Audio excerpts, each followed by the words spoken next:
Bapa di surga, dalam nama Tuhan Yesus Kristus, kemurahan-Mu lebih dari hidup. Engkau sudah nyatakan bagi kami di mana peristirahatan kami sepanjang malam. Engkau Allah telah tutup bungkus dan lindungi kami. Sehingga pada pagi hari ini ya Bapa, kami bisa bersama-sama dengan keluarga besar Kingdom Family Indonesia. Engkau Allah mempertemukan kami di udara pada saat ini lewat Zoom. Pada saat ini biarlah kami membutuhkan karya Tuhan yang besar. Karya Tuhan yang luar biasa yang akan menolong kami Tuhan. Supaya kami tetap terkoneksi. Engkau Allah tolong Tuhan sinyal-sinyal yang akan dibutuhkan Tuhan. Biarlah semuanya terjadi atas pertolongan yang daripadamu ya Bapa. Kami siap untuk mendengarkan firman-Mu. Urapi hamba-Mu yang akan menyampaikan kebenaran firman-Mu Tuhan. Biarlah Tuhan adalah yang menolong bagi kami semua. Kami mengucap syukur ya Bapa. Kami akan mulaikan dan kami akan siapkan hati kami untuk mendengarkan firman-Mu. Dalam nama Tuhan Yesus Kristus kami sudah berdoa. Haleluya. Amin. Puji Tuhan. Shalom. Selamat pagi Bapak Ibu yang saya kasih dalam nama Tuhan Yesus Kristus, di mana kita diberikan tema kematian dan kebangkitan Kristus dahsyat dan mengagumkan. Untuk mengawali firman Tuhan kita pada pagi hari ini, kita akan membaca firman Tuhan dulu di dalam Roma pasal yang kelima ayat yang ke-8. Saya akan bacakan buat saudara. Demikian firman Tuhan. Akan tetapi Allah menunjukkan kasih-Nya kepada kita oleh karena Kristus telah mati untuk kita ketika kita masih berdosa. Saudara-saudara yang dikasihi Tuhan, peristiwa kematian dan kebangkitan Tuhan Yesus bukan sekedar sejarah, tetapi peristiwa paling dahsyat dan mengagumkan yang mengubah kehidupan manusia untuk selama-lamanya. Tanpa kematiannya tidak ada pengampunan. Tanpa kebangkitannya tidak ada kemenangan. Kematian Kristus bukti kasih yang sempurna. Alkitab berkata dalam Yohanes 3 ayat yang ke-16, karena begitu besar kasih Allah akan dunia ini, sehingga ia mengaruniakan anaknya yang tunggal, supaya setiap orang yang percaya tidak binasa, melainkan beroleh hidup yang kekal. Kematian Yesus di kayu salib bukan karena kelemahan, tetapi karena kasih-Nya yang luar biasa. Dia tidak bersalah, tetapi dia dihukum. Dia kudus, tetapi menanggung dosa kita. Dia rela mati supaya kita hidup. Roma 5 ayat yang ke-8 berkata, tetapi Allah menunjukkan kasih-Nya kepada kita oleh karena Kristus telah mati untuk kita ketika kita masih berdosa.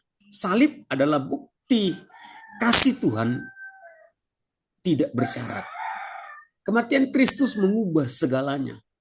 Sebelum salib, manusia hidup dalam dosa, terpisah dari Allah, tidak punya pengharapan. Tetapi ketika Yesus mati, tirai baik suci terbelah, jalan kepada Allah terbuka, kutuk dosa dipatahkan. Artinya, tidak ada lagi yang mustahil bagi orang-orang yang percaya. Amin. Dari orang berdosa menjadi anak Tuhan, dari terikat menjadi merdeka, dari putus asa menjadi penuh dengan pengharapan. Kebangkitan Kristus kuasa yang menghidupkan. Matius 28 ayat yang ke-6 berkata, ia tidak ada di sini sebab ia telah bangkit. Kebangkitan Yesus adalah bukti bahwa kuasa maut dikalahkan. Iblis dikalahkan. Dosa tidak lagi berkuasa. Kebangkitan adalah merupakan kemenangan total.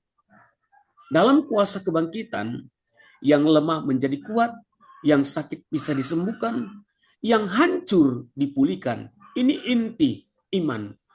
Kuasa kebangkitan masih bekerja sampai hari ini. Kebangkitan memberi harapan baru. Karena Yesus hidup, kita punya masa depan. Kita punya pengharapan kekal.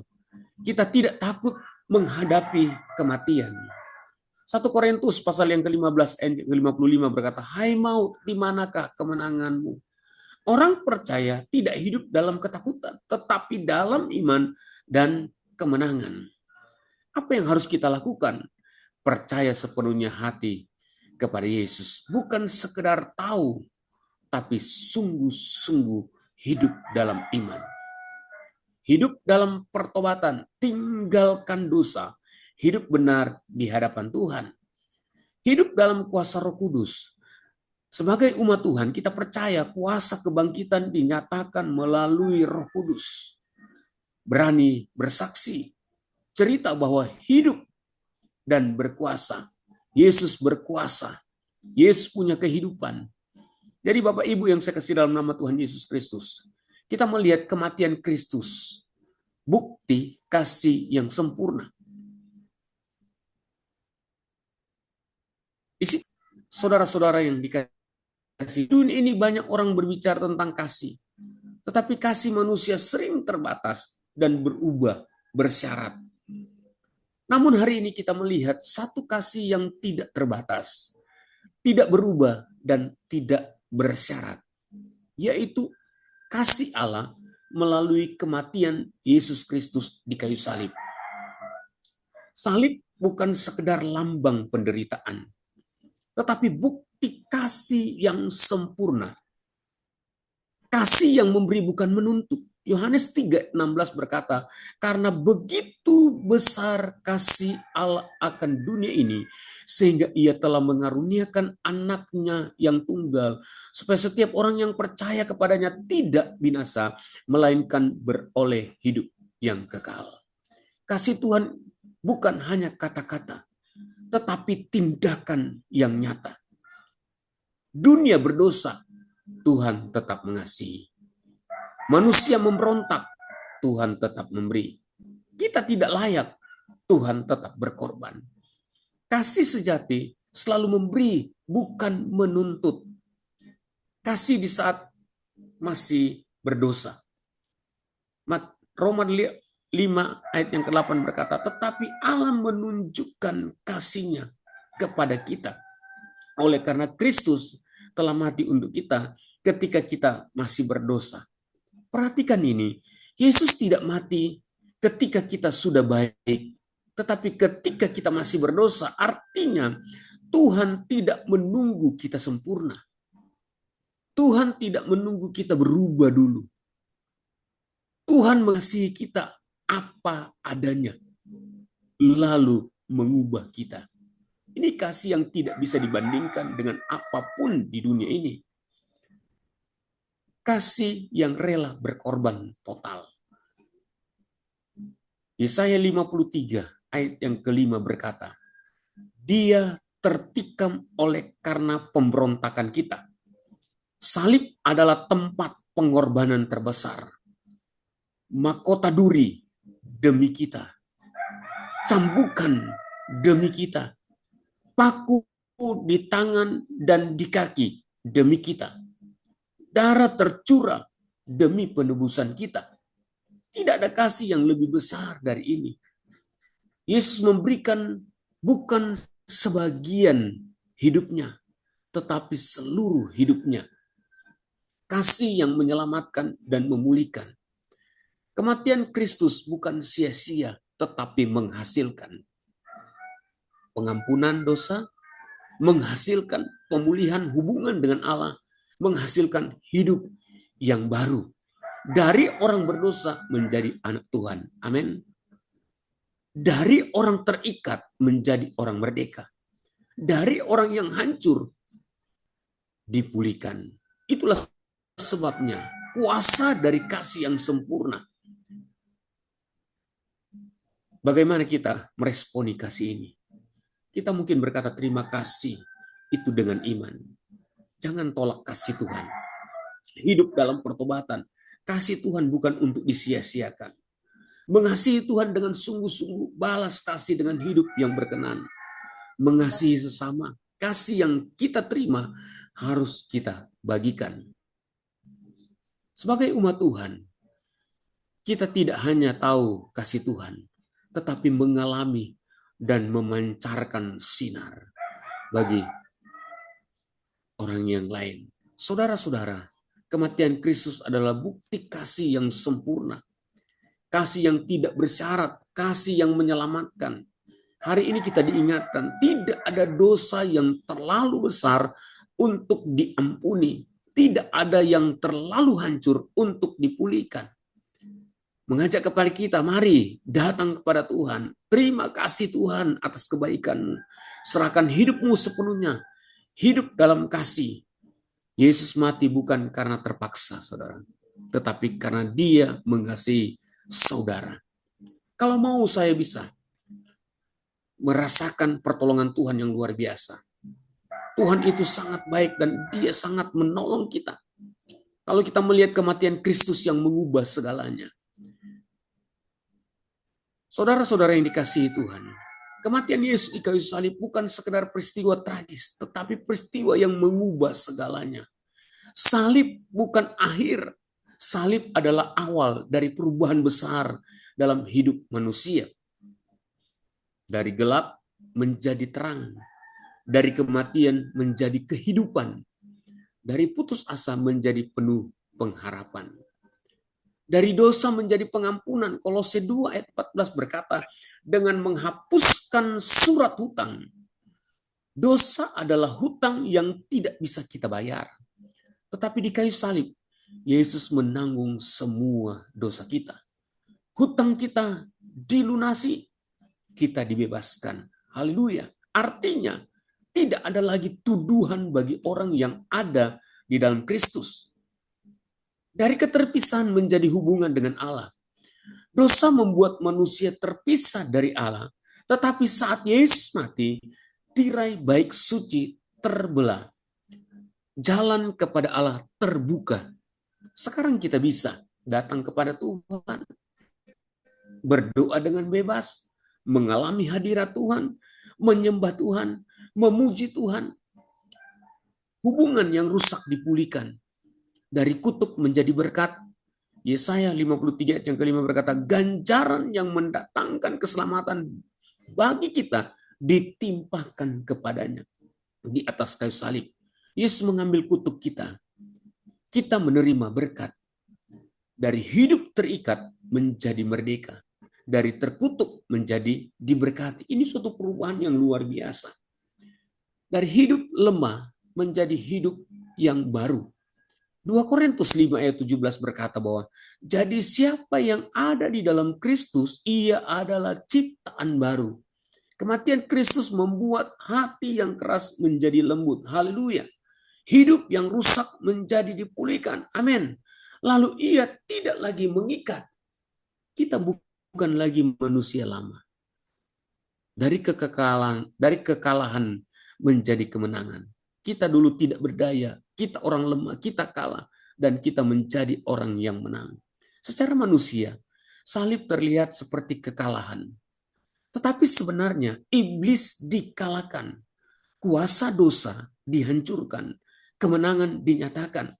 Salib adalah tempat kekalahan, perubahan menjadi kemenangan. Apa yang harus kita lakukan? Percaya kepada karya salib. Jangan hidup dalam rasa bersalah terus-menerus. Seringkali seperti itu. Saya juga sebagai hamba Tuhan merasa ketika melakukan kesalahan itu, kita terus-menerus merasa bersalah. Tetapi tinggalkan hidup yang lama. Jangan kembali ke dosa yang sama. Hidup dalam kemenangan. Ingat, kita bukan orang kalah. Bersaksi untuk perubahan. Biarkanlah orang hidup. Biarkan orang lain melihat perubahan dalam hidup kita. Ciri-ciri orang yang mengalami salib yaitu hidup berubah. Haleluya. Saudara-saudara, kematian Kristus benar-benar mengubah dosa menjadi pengampunan.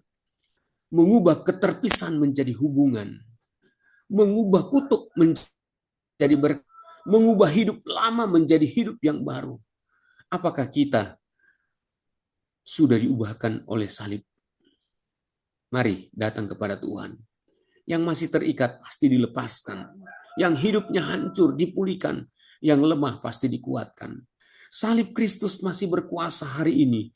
Dan kuasa itu sanggup mengubah hidup saya dan saudara. Kita melihat kebangkitan Kristus, kuasa yang menghidupkan. Saudara-saudara yang dikasihi Tuhan. Kekristenan bukan hanya tentang salib. tetapi juga tentang kubur yang kosong. Yesus tidak hanya mati, dia bangkit. Kebangkitan Kristus adalah bukti bahwa kuasa Allah lebih besar daripada maut. Dan kabar baiknya, kuasa masih bekerja sampai hari ini. Kebangkitan membuktikan Yesus adalah Tuhan. Matius 28 ayat yang ke-6.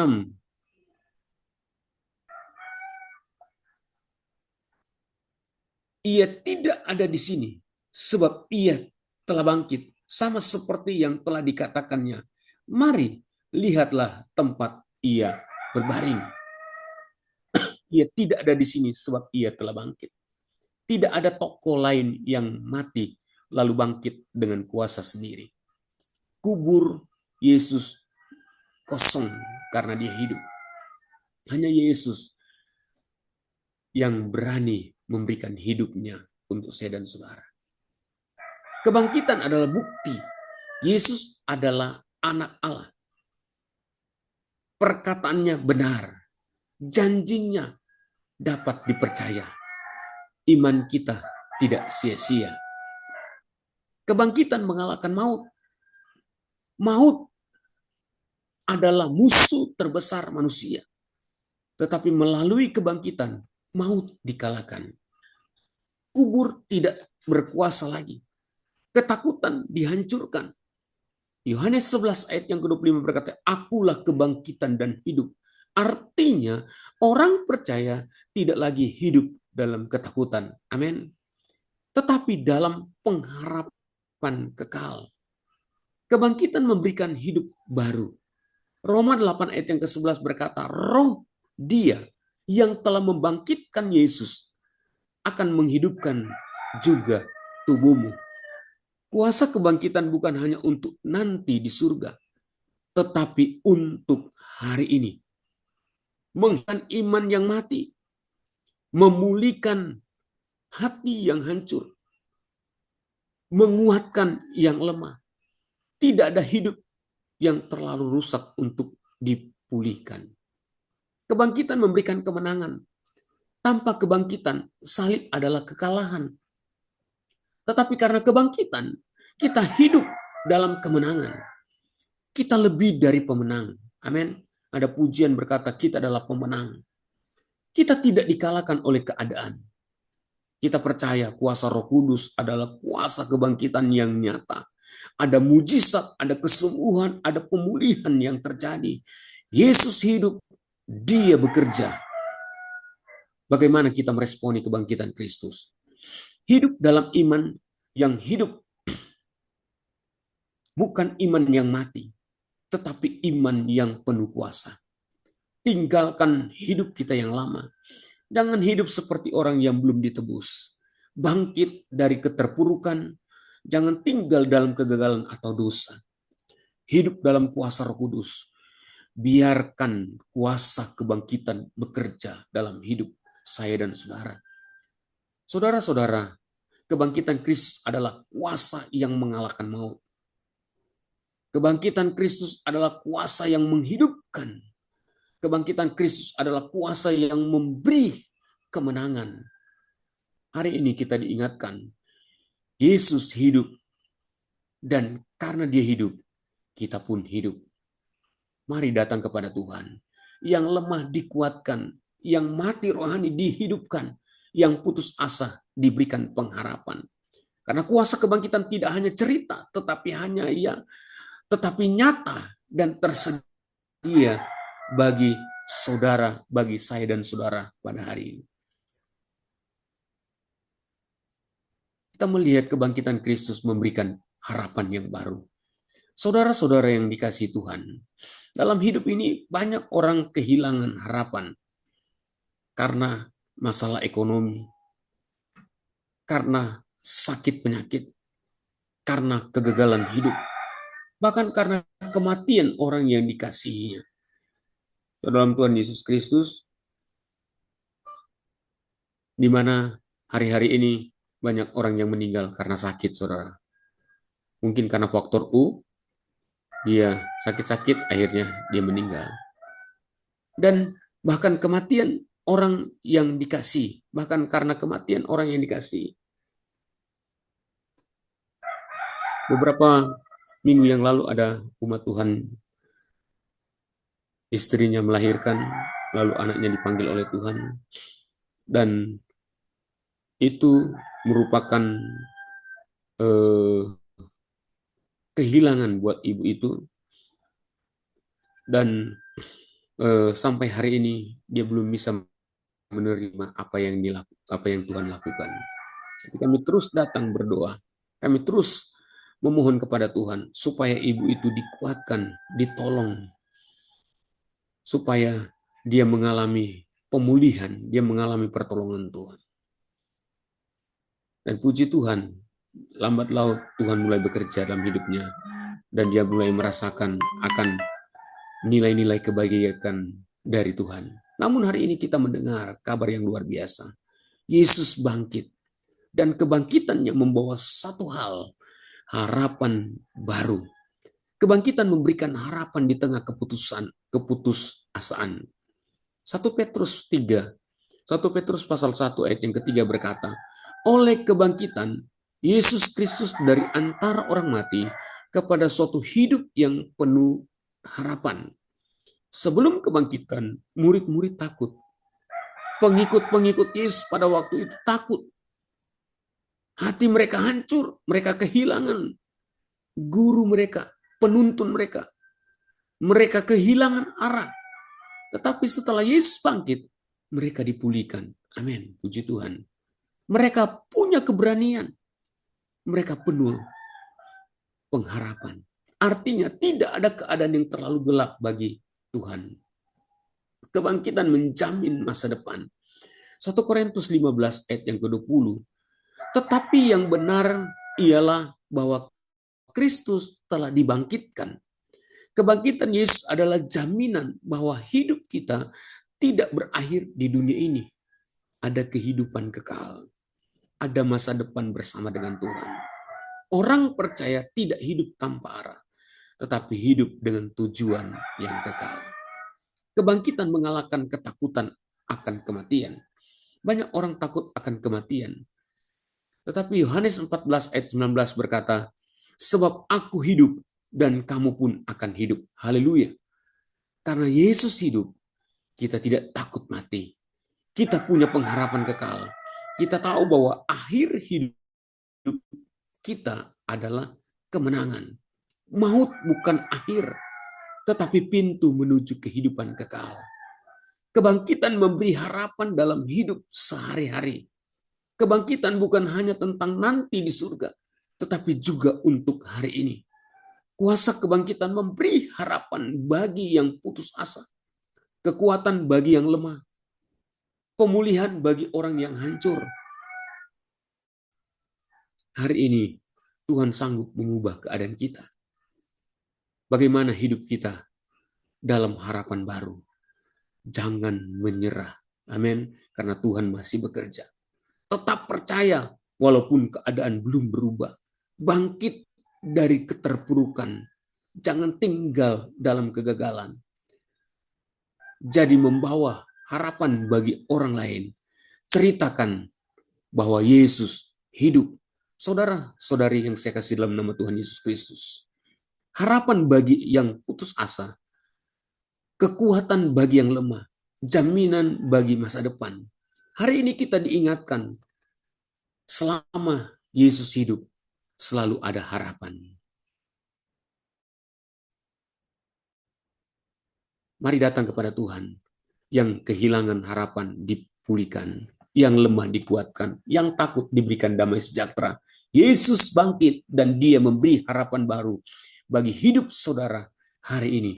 Puji Tuhan, saudara Tuhan Yesus Kristus. Jadi dikatakan dalam aplikasi bagi hidup kita, saudara-saudara yang dikasihi Tuhan, setelah kita memahami bahwa kematian Kristus adalah bukti kasih yang sempurna dan kebangkitannya adalah kuasa menghidupkan, maka pertanyaan, apa yang harus kita lakukan? Hidup dalam pertobatan yang sejati.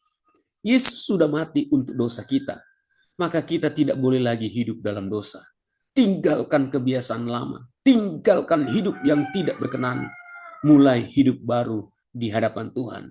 Pertobatan bukan hanya kata-kata, tetapi perubahan hidup. Hidup dalam iman yang teguh.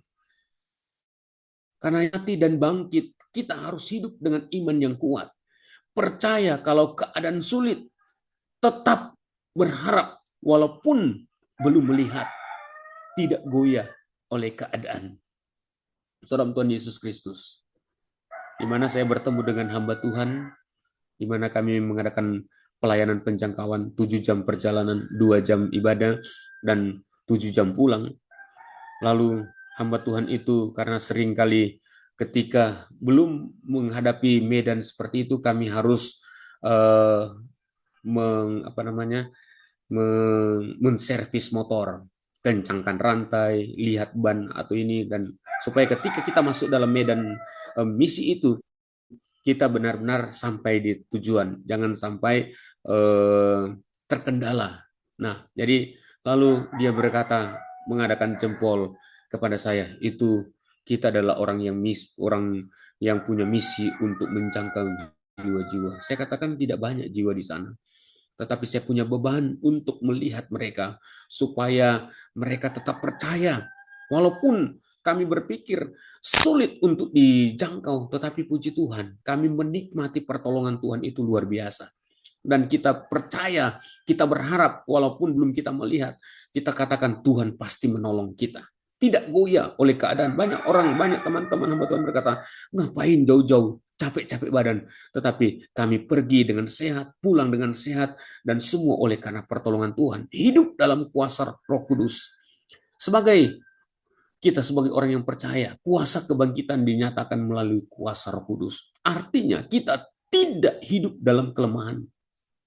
Kita hidup dalam dalam kuasa Tuhan. Ada kemenangan dalam hidup kita.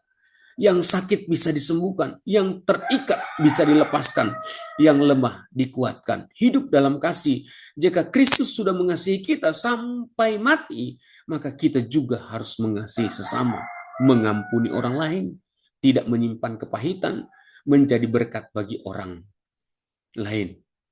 Kasih yang kita terima harus mengalir keluar. Hidup sebagai saksi Kristus. Kita tidak boleh diam.